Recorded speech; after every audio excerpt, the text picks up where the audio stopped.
Selamat pagi adik-adik kelas 7 di rumah masing-masing bersama orang tua dan keluarga.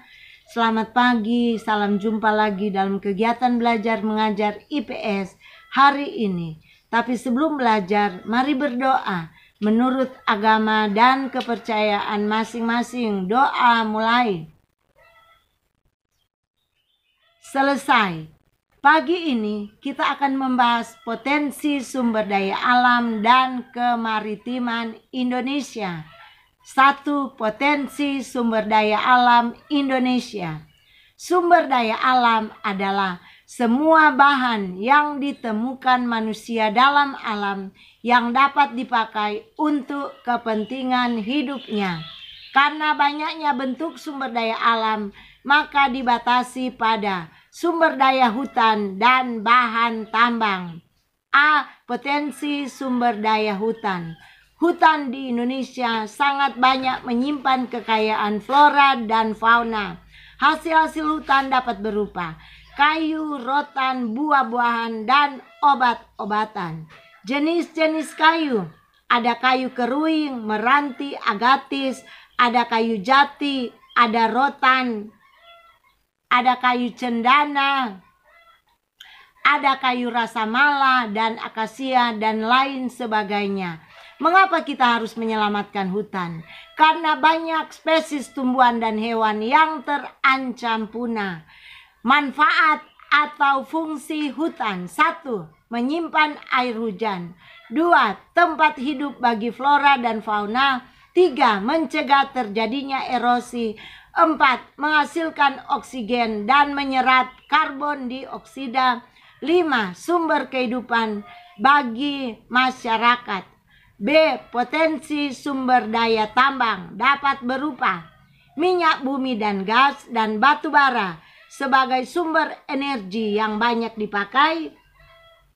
Yang kedua, bauksit, sumber biji utama untuk menghasilkan aluminium. Yang ketiga, pasir besi.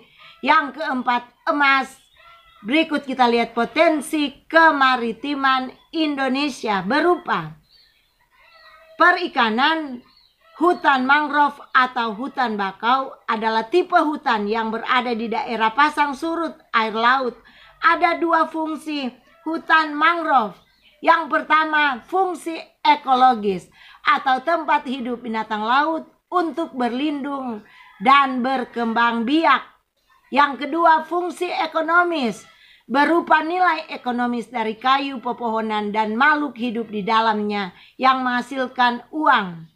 Yang berikut kita lihat, terumbu karang adalah terumbu atau batuan sedimen kapur di laut yang terbentuk dari kapur yang sebagian besar dihasilkan dari koral. Indonesia adalah negara yang memiliki terumbu karang terluas di dunia karena iklimnya cocok untuk berkembang biak terumbu karang. Berikut dinamika penduduk Indonesia. Yang pertama, jumlah penduduk. Indonesia menempati urutan keempat setelah Cina, India, Amerika Serikat, dan Indonesia. Berikut persebaran penduduk. Persebaran penduduk di Indonesia tidak merata. Yang paling padat di Pulau Jawa dan yang paling jarang di Pulau Papua.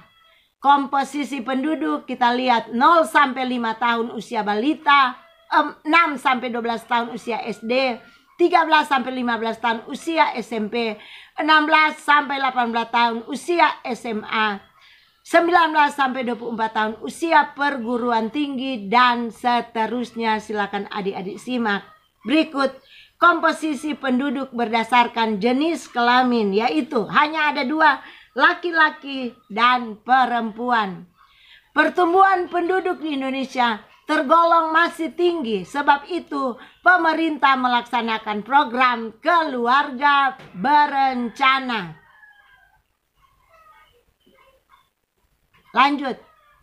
Keragaman etnik dan budaya beraneka ragam dari Sabang sampai Merauke yang perlu dipertahankan dan dilestarikan.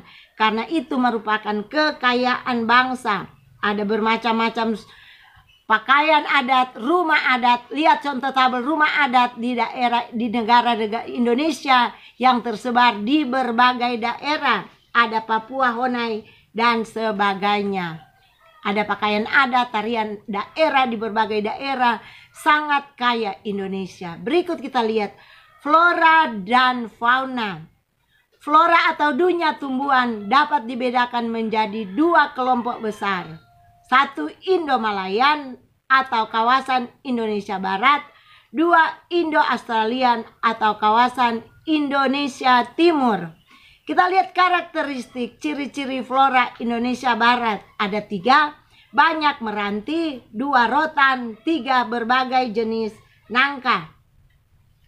Karakteristik flora Indonesia Timur juga ada 3, 1 kayu putih, 2 matoa, 3 tumbuhan sagu.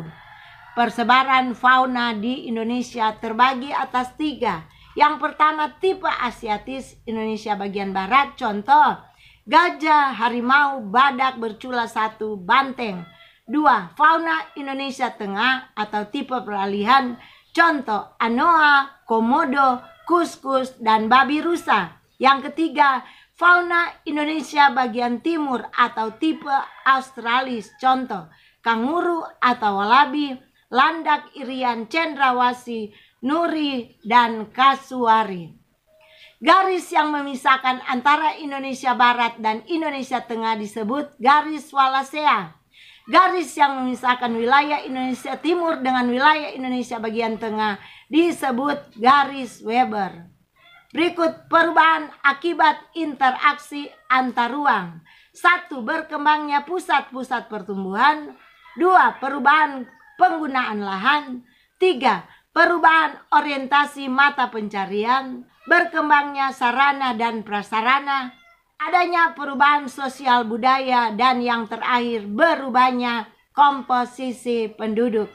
Inilah materi kita hari ini. Tetap semangat dan jaga kebersihan dan tetap berdoa. Sampai jumpa.